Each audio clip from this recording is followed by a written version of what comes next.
உலக தமிழர்களை ஒரே இடத்தில் சந்திக்க வேண்டுமா?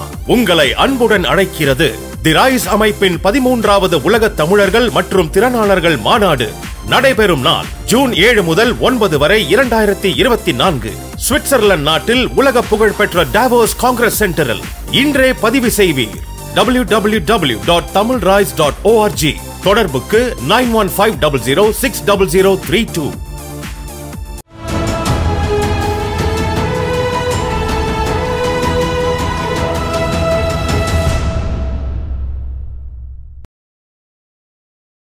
தமிழரம் நேயர்களுக்கு அன்பு வணக்கம். இன்றைக்கு நம்மோடு விடுதலை சிறுத்தைகள் கட்சியிலிருந்து மாநில துணை பொதுச் செயலாளர் திரு ரஜினிகாந்த் அவர்கள் நம்மோடு இணைந்திருக்கிறார். வணக்கம். வணக்கம் சார். திமுகவில் உங்களுக்கு 2 தொகுதி ஒதுக்கப்பட்டிருக்கிறது. முதல்ல அதை எப்படி உணர்றீங்க? அதாவது இந்த தேர்தலுடைய முக்கியமான பிரச்சனை என்னன்னு கேட்டிங்கன்னா, நம்ம இந்தியாவை காப்பாற்றணும், நாட்டை காப்பாற்றணும், ஜனநாயகத்தை காப்பாற்றணும், அரசியலமைப்பு சட்டத்தை காப்பாற்றணும். இதுதான் முதன்மை. இதனால் நாங்கள் கூட்டணி நலன், கட்சி நலன், தேச நலன், இப்போ அதில் கட்சி நலன், கூட்டணி நலன், தேச நலன், இதில் முதன்மையானது தேச நலன், நாட்டு நலன்.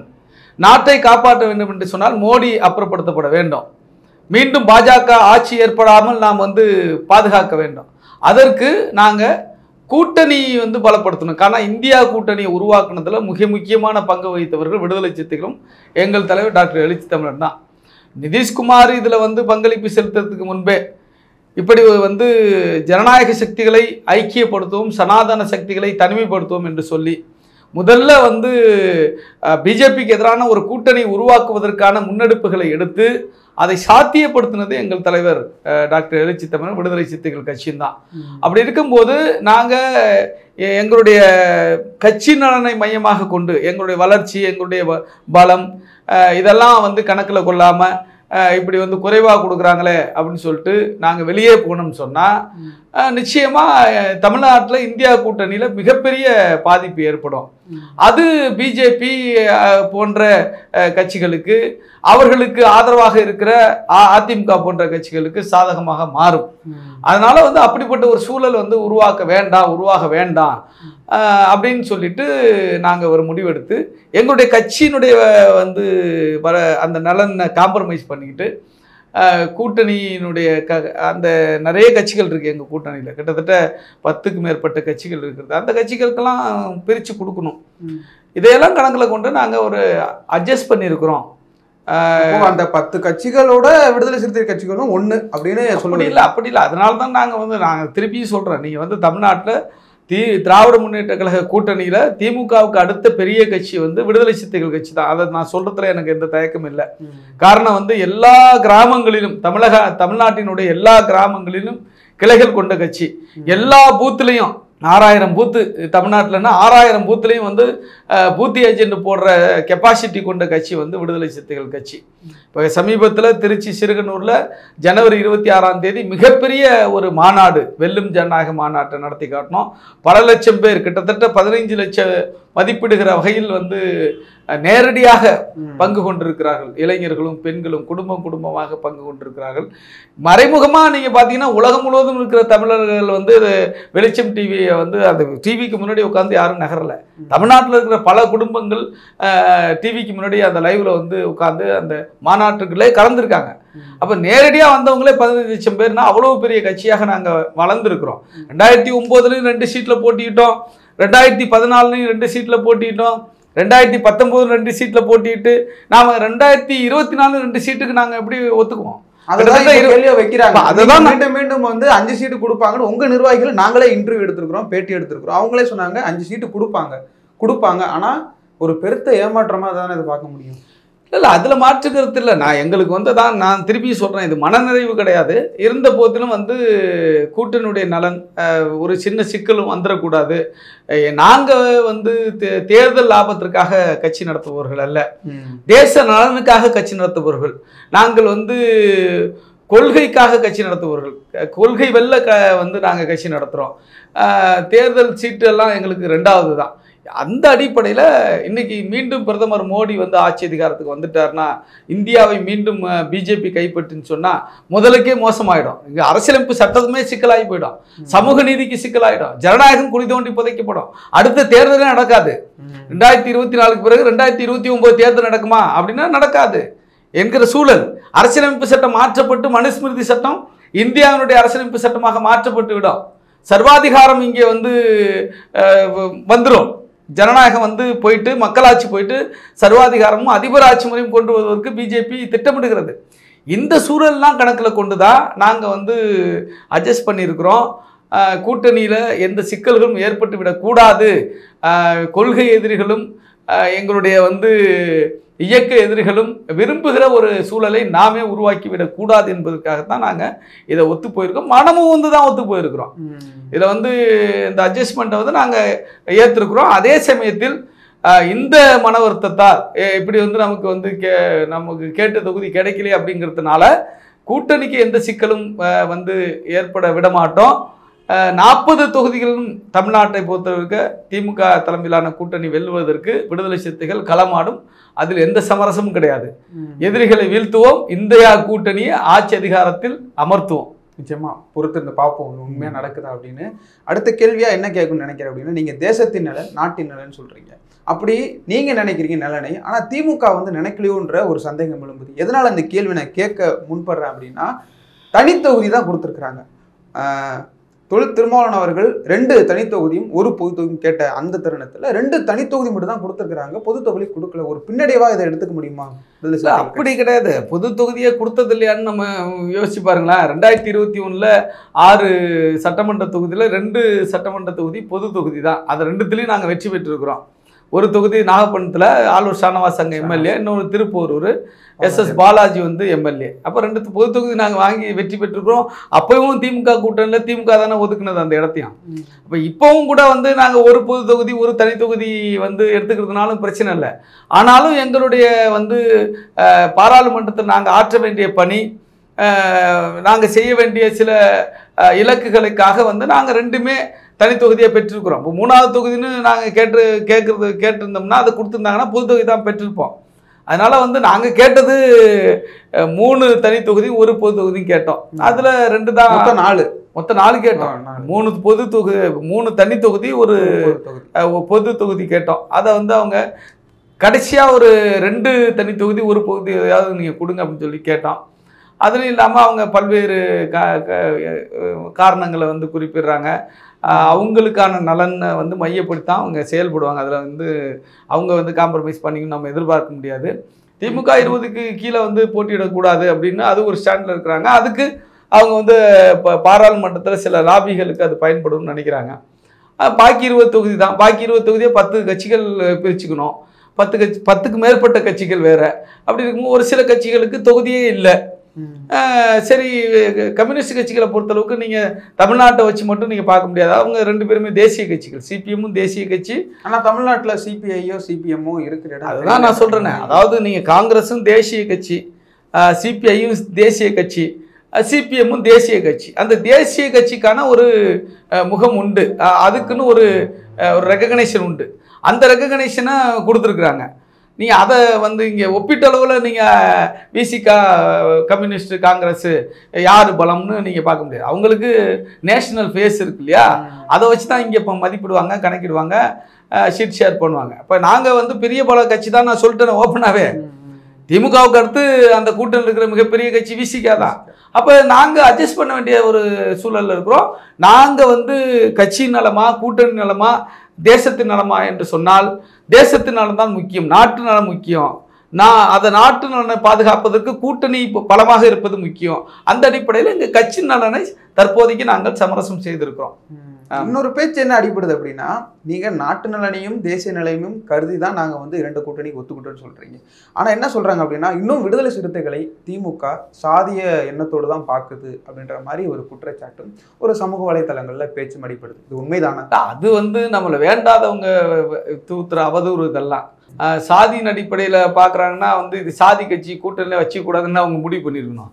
அப்படி இல்லையா? இவங்க சாதி கட்சிக்கு நீங்கள் பொது தொகுதி ஏன் கேட்குறீங்கல்ல, அவங்க வந்து முடிவு பண்ணி கொடுக்காம போயிருக்கணும். சட்டமன்ற தேர்தலில் கொடுத்துருக்காங்க இல்லையா?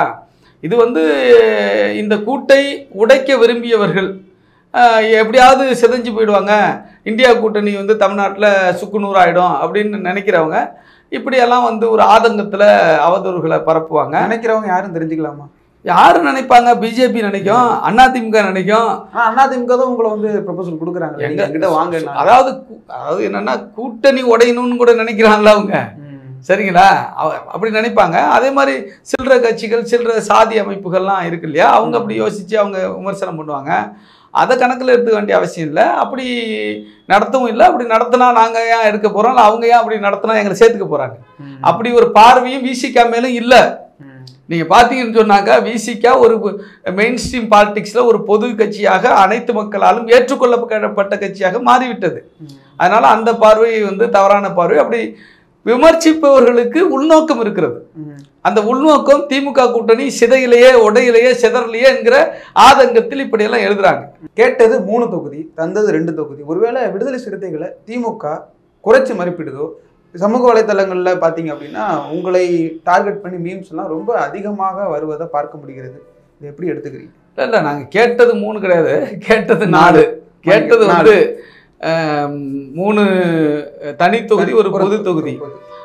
அப்போ நாங்கள் கேட்கும் பொழுதே ஒன்று சொன்னோம், நீங்கள் எல்லாம் கவனிச்சிருப்பீங்கன்னு தான் நினைக்கிறேன். என்ன சொன்னோம்னா, நாங்கள் 4 தொகுதி டிமாண்ட் பண்ணுறோம், கூட்டணி நலனை வந்து கவனத்தில் கொண்டு இதிலே நாங்கள் வந்து உரிய முடிவுகளை எடுப்போம் அப்படின்னு சொல்லிட்டோம். அப்போவே எங்கள் தலைவர் சொல்லிட்டார். அப்படின்னா என்ன அர்த்தம்னா, இந்த 4லையும் உடாப்படியாக நிற்க மாட்டோம், அதில் நாங்கள் அட்ஜஸ்ட் பண்ணிப்போம். மக்கள் எதிர்பார்த்ததுனால தான் இந்த கேள்வி எழும்புது. ஏன்னா மற்ற கட்சிகள் நீங்கள் சொல்கிற மாதிரி எந்த கட்சிக்கும் எவ்வளோ சீட்டு கொடுக்குறாங்கன்றது எதிர்பார்க்கல. ஆனால் விடுதலை சிறுத்தைகளுக்கு இத்தனை கட்சி கொடுப்பாங்க, கொடுத்தா நல்லா இருக்கும்னு மக்களுடைய எதிர்பார்ப்பா இது வந்து பிரதிபலிச்சிருக்கு. ஆனால் அது ஏமாற்றத்தை மட்டும் கொடுத்துட்டு மாதிரி வந்திருக்கு. அது மிகப்பெரிய வந்து ஒரு வரவேற்க வேண்டிய விஷயம் தான் நீங்கள் சொல்கிறது. காரணம், மக்கள் அவங்களே இதை நானும் எல்லா இடத்துலையும் பார்க்குறேன். டீ கடையில் பார்க்குறேன், பேருந்து நிலையங்களில் பார்க்குறேன், அரசு அலுவலகங்களில் பார்க்குறேன். என்னோடு பேசுகிற நண்பர்கள், முக்கியமான நபர்கள், பொதுவானவர்களை வந்து பேசுகிறத நான் கேட்குறேன். எல்லா இடங்கள்லையும் எல்லா மக்களும் சாதி மதம் கடந்து, கட்சி பேதம் கடந்து விசிகாவுக்கு கொடுக்கலாம் அப்படின்னு சொல்கிறாங்கன்னா விசிகாவை அவர்கள் ஏற்றுக்கொண்டு கொள்ளுகிறார்கள். அது மட்டுமல்லாமல் விசிகாவினுடைய வளர்ச்சியை அவர்கள் ஒத்துக்கிறாங்க. விசிகா வளர்ந்திருக்கிறது என்பதைத்தான் வந்து பொதுமக்களுடைய இந்த பார்வை காட்டுது. அது மிகப்பெரிய வரவேற்க வேண்டிய விஷயம். அதே சமயத்தில் நாங்கள் வந்து கேட்டோம், அதுக்கு தகுந்த மாதிரி தான். கிட்டத்தட்ட நீங்கள் 5 தொகுதியிலாவது குறைந்தபட்சம் நாங்கள் போட்டிடணும் எங்கள் பலத்துக்கு. ஆனால் ஏன் இல்லைன்னு சொன்னாக்கா, நாங்கள் அதை தான் சொல்கிறோம்ல, அவங்க ஒரு கணக்கு வச்சுருக்காங்க திமுக. இப்போ அதில் நான் கோச்சிக்கிட்டு போயிட முடியும். கோச்சிக்கிட்டு எங்கே போகணும்? ஒன்று அதிமுக விட்டு போகணும், இல்லை தனியாக நிற்கணும். இப்போ அதிமுக கிட்ட போகிறதுக்கும் வாய்ப்பு கிடையாது. ஏன்னா அவங்க திடீர்னு பிஜேபி ஆதரிக்க மாட்டாங்களா அப்படிங்கிறதுக்கு எந்த உத்தரவாதமும் இல்லை. இதுவரையும் நான் மோடியை பிரதமராக ஏற்க மாட்டோம், பிஜேபி மத்தியில் ஆட்சி அதிகாரத்துக்கு வரக்கூடாது என்று எடப்பாடி பழனிசாமி சொல்லியிருக்காருன்னா அப்படியெல்லாம் சொல்லலை. இப்போ தேர்தலுக்கு பிறகு அவங்க பிஜேபியை சப்போர்ட் பண்ணிட்டாங்கன்னு என்ன பண்ணுவீங்க? அதிமுகவை போக முடியாது. தனியாக போய் நிற்கிறத வேண்டிய சூழலும் எங்களுக்கு இல்லை. திடீர்னு தேர்தல் 10 நாள் இருக்கும்போது தனியாக போய் நிற்க முடியாது. அப்படி நின்று தேவையில்லாத வந்து ஒரு வேலையை நாங்கள் செய்ய மாட்டோம். எங்களை பொறுத்தளவுக்கு சாதகங்களை, முற்போக்கான சாதகங்களை வந்து கை கொண்டு பயணிப்பவர்கள். அதனால தான் இவ்வளவு காலம் 40 ஆண்டு காலம் இந்த கட்சி வந்து நடைபெற்று கொண்டிருக்கிறது. வெற்றிகரமாக வந்து இன்னைக்கு ஒரு மிகப்பெரிய ஒரு தீர்மானிக்கிற சக்தியாக வளர்ந்துருக்கு. அப்படி இருக்கும்போது இந்த 2 ஆப்ஷனும் தேவையில்லை. அதனால வந்து இதில் நம்ம அட்ஜஸ்ட் பண்ணிட்டு போவோம். அதான் நம்ம முன்னாடி சொன்ன மாதிரி இது எங்களுக்கு போதாது என்பது உண்மை. இதில் எங்களுக்கு வந்து மன நிறைவு இல்லை என்பது உண்மை. அதே சமயத்தில் கூட்டணி நலனுக்காகவும் நாட்டு நலனுக்காகவும் நாங்கள் அட்ஜஸ்ட் பண்ணியிருக்கிறோம். அவ்வளோதான். இந்த அட்ஜஸ்ட்மெண்ட் இந்த வார்த்தையை ஒட்டி நான் ஒரு கேள்வி ஒன்று கேட்கணும்னு நினைக்கிறேன். அதிமுக பாஜக எதிர்ப்பு, இதற்காக தான் திமுகவோடு இவ்வளோ அட்ஜஸ்ட் பண்ணி போறீங்களோ?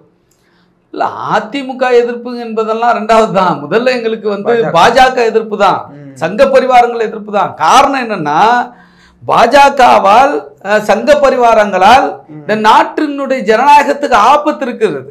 நாட்டினுடைய வந்து இந்திய அரசியல் அமைப்பு சட்டத்திற்கு புரட்சியாளர் அம்பேத்கர் அவர்கள் உருவாக்கி கொடுத்திருக்கிற இந்திய அரசியலமைப்பு சட்டம் தான் சமூக நீதியை சொல்லுகிறது. நீதி, சமத்துவம், சுதந்திரம், சகோதரத்துவம் என்கிற உன்னதமான கொள்கையை கொண்டிருக்கிற ஒரு மிக பொக்கிஷமான ஆவணம் தான் அரசியலமைப்பு சட்டம். அதுதான் இன்னைக்கு ஆட்சி நடத்துது. அந்த அரசியலமைப்பு சட்டத்தை தூக்கி எறிந்து விடுவார்கள். இப்ப நான் ஒரு வழக்கறிஞராக இங்க உட்கார்ந்து இருக்கிறேன், அதுக்கு காரணம் அரசியலமைப்பு சட்டம். அப்படி இருக்கும் பொழுது நாளைக்கு வந்து மீண்டும் மனுஸ்மிருதி சட்டம் அந்த நாட்டினுடைய வந்து சட்டமாக வந்துச்சுன்னு சொன்னால் என்னுடைய முப்பாட்டனும் எள்ளுப்பாட்டனும் கொள்ளுப்பாட்டனும் செய்த மாடு மேய்க்கிற வேலையோ ஆடு மேய்க்கிற வேலையோ அல்லது வந்து தெருவு கூட்டுற வேலையோ தான் நானும் பார்க்கணும், என் சந்ததியும் பார்க்கணும். அந்த நிலையை கொண்டு வருவதற்கு தான் முயற்சி பண்றாங்க. அதான் ராமராஜ்யம் சொல்லுது பிஜேபி. ராமராஜ்யத்தை நாங்கள் கொண்டு வருவோம் என்று சொல்லிதான் கடந்த ஜனவரி 22 ராமர் கோயிலை திறந்திருக்கிறாங்க. ராமர் கோயிலை திறக்கும் பொழுது கூட மோடி என்ன சொல்லியிருக்காருன்னா 1000 ஆண்டுகளுக்கு ராமராஜ்யத்தை நாங்கள் உறுதிப்படுத்தி இருக்கிறோம் சொல்றாங்க. அதை எதை வச்சு சொல்றாங்க? இந்த அரசியலமைப்பு சட்டம் இருக்கும் வரை அவங்களால் ராமராஜ்யம் கொண்டு வர முடியாது. அரசியலமைப்பு சட்டத்தை தூக்கி போட்டாதான் ராமராஜ்யம் கொண்டு வர முடியும். ராமராஜ்யம் என்பது என்ன? வர்ணாசிரம தர்மத்தை ஆதரிப்பது, மனு தர்மத்தை ஆதரிப்பது, சனாதன தர்மத்தை ஆதரிப்பது, பிறப்பின் அடிப்படையில் உயர்வு தாழ்வை கற்பிப்பது, ஒருவன் உயர்ந்தவன் ஒருவன் தாழ்ந்தவன் என்று சொல்வது, ஒடுக்கப்பட்ட மக்களுடைய உழைப்பை சுரண்டுவது என்று இப்படி பிளவுகளை ஏற்படுத்துகிற, சுரண்டலை நியாயப்படுத்துகிற, பிறப்பின் அடிப்படையில் ஏற்றத்தாழ்வை உண்டாக்குகிற, நியாயம் கற்பிக்கிற சனாதன தர்மம் ஆட்சி அதிகாரத்திற்கு வந்துவிட விடாமல் தடுக்க வேண்டும் என்று சொன்னால் பிஜேபி அப்புறப்படுத்த வேண்டும். அப்ப பிஜேபி அப்புறப்படுத்தணும்னா நாங்க இந்தியா கூட்டணியை பாதுகாக்க வேண்டும். இந்தியா கூட்டணி பாதுகாக்கணும்னா நாங்க அட்ஜஸ்ட் பண்ண வேண்டிய சூழலுக்கு தள்ளப்பட்டிருக்கிறோம். ஆகவே அட்ஜஸ்ட் பண்ணி தான் ஆகணும், அட்ஜஸ்ட் பண்ணோம். இப்போ வந்து எங்க தலைவர் வந்து நேற்று பேட்டி கொடுக்கும்போது சொன்னாரு, இந்த நான் என்ன சொல்றாருன்னா, ஒரு தாய் தன்னுடைய குழந்தைகளுடைய பசிக்காக தன்னுடைய உணவை தன்னுடைய குழந்தைகளுக்கு பிரித்து கொடுத்து விட்டு தான் அரைகுறை வயிற்றோடு கிடப்பால் அல்லது பட்டினியாக கிடப்பால் இல்லையா? நாங்க அரைகுறை வயிற்றோடு இருக்கிறோம். பட்டினினா ஒரு சீட்டு இல்லைன்னா பட்டினி, எங்களுக்கு 2 சீட்டு, நாங்க கேட்டது 4, 2 கிடைச்சிருக்கு அப்படின்னா அரை வயிறு தான் நிறைஞ்சிருக்கு, முழு வயிறு நிறையல. ஆனாலும் எங்கள் பிள்ளைகளுக்காக நாங்கள் விட்டு கொடுத்துருவோம். யார் பிள்ளை? இந்திய நாடு. கொடுக்கிற கட்சி வந்து இந்த மாதிரி நான் சொல்லிடுறேன். யார் பிள்ளைனா இந்த நாட்டை பாதுகாக்க வேண்டும் என்பது அவர்களை பிள்ளை என்கிறோம். இந்த ஜனநாயகத்தை பிள்ளை என்கிறோம். இந்திய அரசியலமைப்பு சட்டம் என்கிற பிள்ளையை பாதுகாக்க வேண்டும் என்பதற்காக நாங்கள் விட்டு கொடுத்துருக்கோம். நீங்க என்ன கேட்டீங்க? இந்த மாதிரி பலம் பொருத்திய கட்சின்றீங்க, ஆனா விட்டு கொடுத்துட்டோம்ன்றத எப்படி புரிஞ்சுக்கிறது? இரண்டுக்குமான அந்த இது வந்து எப்படி இல்லை, ஒரே விஷயங்க. புரட்சி அம்பேத்கர் சொன்னார், என்னை விட இந்த சமூகம் பெரிது, இந்த சமூகத்தை விட இந்த நாடு பெரிதுன்னு சொன்னார். நான் அம்பேத்கர் வந்து மிகச்சிறந்த அறிவாளி, உலகத்திலேயே வந்து ஒப்பற்ற அறிவாளிகளில் ஒருவர். அப்படி இருக்கும்போது அவர் என்னை விட இந்த சமூகம் பெரிதுன்றாரு, இந்த சமூகத்தை விட இந்த நாடு பெரிதுங்கிறார். எது முதன்மை? நாடு. எது முதன்மை? எங்களுக்கு எது முதன்மை? இந்த நாடு. இந்த நாட்டை பாதுகாக்க பிஜேபி அப்புறப்படுத்தணும், மோடி மீண்டும் ஆட்சிக்கு வரக்கூடாது, அதற்காக நாங்க வந்து அட்ஜஸ்ட் பண்ணியிருக்கிறோம். இது வந்து ஒரு விட்டு கொடுத்தல் தான். இது மக்கள் எல்லாம் இப்போ விவாதமாயிருக்குல்ல, மக்கள் நினைக்கிறாங்கல்ல, ஆக இவங்களுக்கு வந்து இன்னும் சீட்டு கொடுத்துருக்கலாம், இது போதாது என்று மக்கள் எண்ணுகிறார்களே, அந்த மக்களே எங்களுக்கான அதிகாரத்தை தானாக கொடுப்பார்கள். அதுவரை நாங்கள் காத்திருக்கிறோம், பொறுத்திருக்கிறோம். சனாதனத்தை பற்றி நீங்கள் பேசுனதுனால இந்த கேள்வி நான் உங்கள்கிட்ட முன்வைக்க நினைக்கிறேன். நேற்றைக்கு வந்த ஒரு தீர்ப்பு, அனிதா சுமன் அவர்களுடைய தீர்ப்பை நீங்களும் படிச்சிருப்பீங்க. சாதி வந்து 2 நூற்றாண்டுகளாக தான் இங்கே இருக்கு, அதுக்கு முன்பெல்லாம் சாதி இல்லை. சனாதனத்தை பற்றிய தவறான புரிதலோடு உதயநிதி பேசுகிறார். இந்த ரெண்டுக்குமான அந்த இதை வந்து எப்படி புரிஞ்சுக்கிறது? நீதிபதியுடைய கருத்து முழுக்க முழுக்க முற்றிலும் வந்து இந்திய அரசியலமைப்பு சட்டத்திற்கே விரோதமானது, அதே சமயத்தில் உண்மைக்கு மாறானது, வரலாற்றுக்கு மாறானது.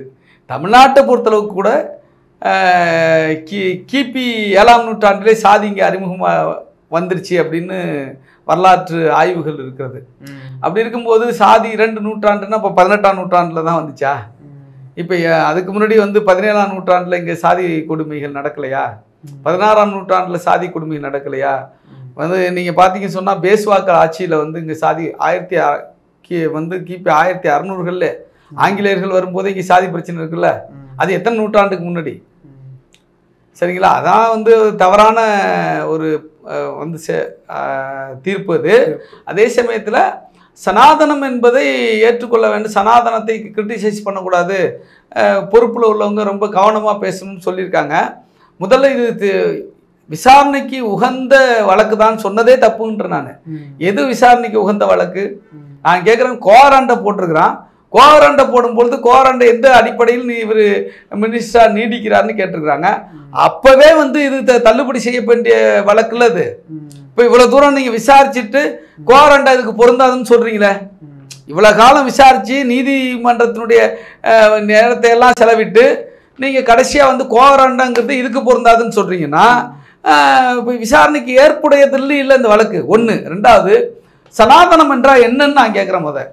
என் நீதிபதியே சொல்லட்டும், சனாதனம் என்றால் என்ன, சனாதனத்துக்கு ஒரு டெக்ஸ்ட் கொடுக்கட்டும், ஒரு வரையறை. இதுதான் சனாதனம். ஆளாளுக்கு ஒன்று சொல்றாங்க. இப்போ சனாதன தர்மம் அப்படின்னு சொன்னாவே மாறாத தர்மம். எது மாறாதது? வர்ணாசிரம தர்மம், 4 வர்ண கோட்பாடு, சமூக அமைப்பு முறை மாறாது என்று தான் சொல்றாங்க. மனுஸ்மிருதி அதுதான் சொல்லுது. இன்னும் பகவத்கீதையில கிருஷ்ணன் என்ன சொல்றாருன்னா, அந்த போர் நடக்கும் பொழுது, அந்த என்ன போர், குருஷேத்திர போர் நடக்கும் பொழுது சொல்றாரு, சதுர்வர்ணம் மயா சிஸ்டம் அப்படின்னு சொல்றாரு. 4 வர்ணங்களை நானே படைத்தேன். என்ன 4 வர்ணம்? பிரம்மா என்கிற கடவுள் இருந்தால் மனிதர்கள் பிறந்தார்கள். பிரம்மாவனுடைய முகத்திலே பிறந்தவன் பிராமணன், தோளிலே பிறந்தவன் சத்திரியன், தொடையிலே பிறந்தவன் வைசியன், பாதத்திலே காலில் பிறந்தவன் சூத்திரன். இந்த 4 வர்ண முறையை நானே உருவாக்கினேன் என்று கிருஷ்ணன் சொல்லுகிறார். இந்த போர் எதற்காக என்று சொன்னால் தர்மத்தை காப்பாற்றுவதற்கு என்று சொல்லுகிறார். என்ன தர்மம் என்று கேட்டால் இந்த சனாதன தர்மம். இந்த சனாதன தர்மத்துக்கு ஆபத்து ஏற்படுது. துரியோதனால், கௌரவர்களால் ஆபத்து ஏற்படுது.